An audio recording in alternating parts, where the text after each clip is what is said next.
Magandang araw mga bayang karerista. Hindi na naman po si Rematista na magbibigay sa inyo ng karera tips and analysis. Ngayong araw ng linggo, September 1, 2024. Meron tayong 7 barera ngayong araw na to. So, simulan na natin. Race 1, simula ng winner take all event. Isang class 5, 6 to 10 split. First race ko rito yung numero 1 Cristiano na nasakyan ni RJC Tabor.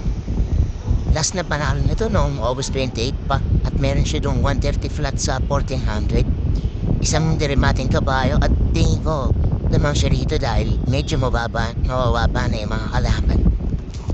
Second choice ko naman ito numero 3 na si Lightning Bolt na sa ni RC Tabor naman. Meron tong 131.6 sa 1400 last run niya. At tercera ito dun kay Smarty Jazz. Isang derimating kabayo rin. Huwag lang matatabunan sa largaan at makapwesto lang ng maganda, makakachamba tigaririt. So first choice ko, Cristiano. Second choice, Lightning Bolt. Lipat na tayo sa race 2. First leg, 3-year-old imported and local challenge. First choice ko rito itong numero 5, Birchton, na sa ni Jeff Sarate. Meron tong 142.2 sa 1600 last barrier run niya. Lumating siyang pangatlo dun kila Andiamo a Firenze. Ito pwedeng ibandero, pwedeng iremate dahil may barikin si kabayo. Nagloko lang doon nung nakaraang barrier run niya pero itong last barrier run niya, maganda na pinarita niya. Second choice ko naman ito numero 2 na part-time labber na sa ni Apoy Asuncion. Meron tong 140 flat sa 1600 sa barrier niya noong August 21 lang. Kinalo na doon si Eye in the Sky. At itong babae niya to, isang di bandera at may balik din. Tingin ko itong matinding kalaban ni Birchton. Pati na rin si Heart of a Champion. So first choice ko, numero 5, Birchton. Second choice, numero 2, part-time labber. Dito naman tayo sa race 3. Simula ng peak 5 event. Isang class 5, 6 to 10 split. First choice ko rito itong numero 2 na si Malibu Bell. Nasasakyan ni si B. Garganta. Meron tong 129.2 sa 1400 nung last run niya noong August 24 lang. Dumating na pangatlo kala Beautiful Day at Electrify. Isang debanderang kabayo at tingin ko wala nang lulutsa o magbibigay sa kanya ng pressure sa harapan. Kaya lamang to rito.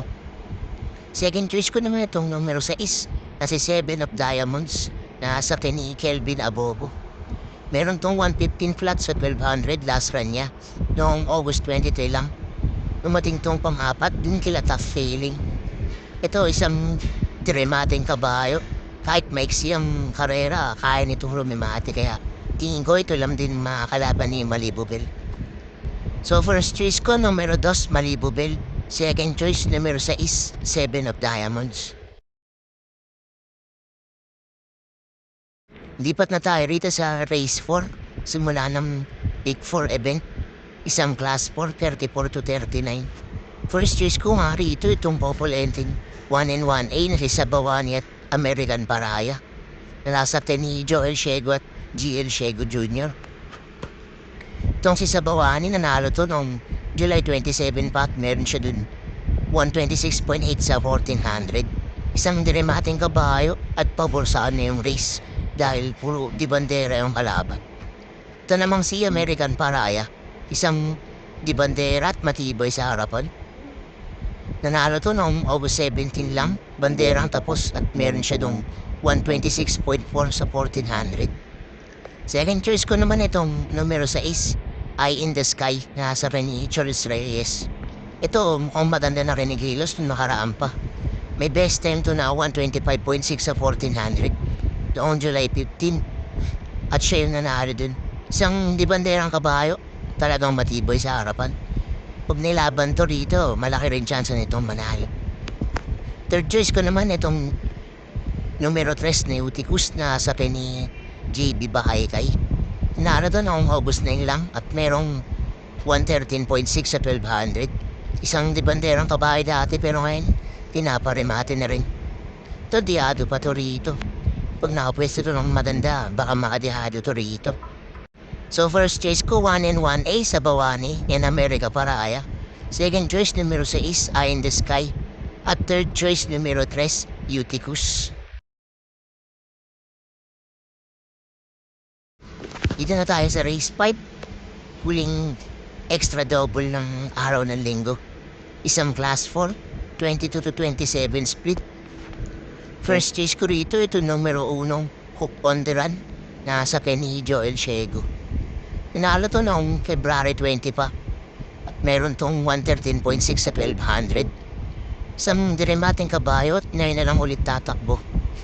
Wala sa rin mamate. Makapwesto lang to ng maayos, malaki yung chance na itong manalo. Second choice ko naman itong numero 2 na si Light Bearer na sa ni Ace Avila.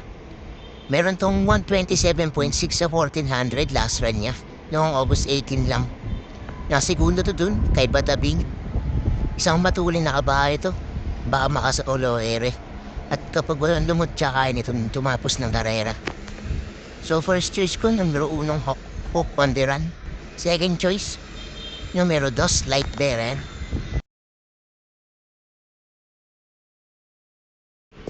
Lipat na tayo rito sa race 6.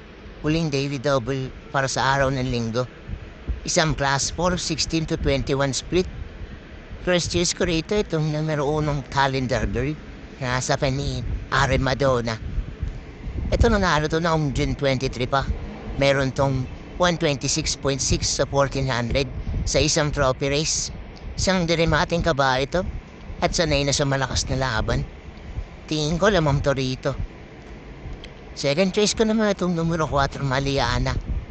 Nasasakay ni Mac de Ocampo.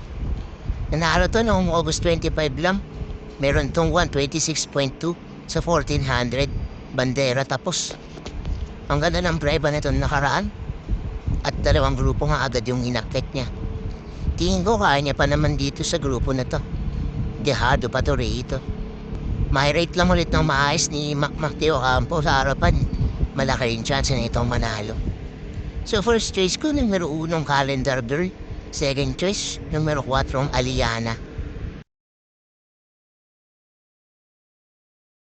At dito na nga tayo sa race 7. Last race para sa araw ng linggo. Isang class 5, 11 to 15 split. First choice ko rito itong numero 10 na si Larry Noknok. Nasa pa ni JB Hernandez. Meron tong 128.4 sa 1400 noong August 23 lang. Nasegunda to dun kay Tool of Choice.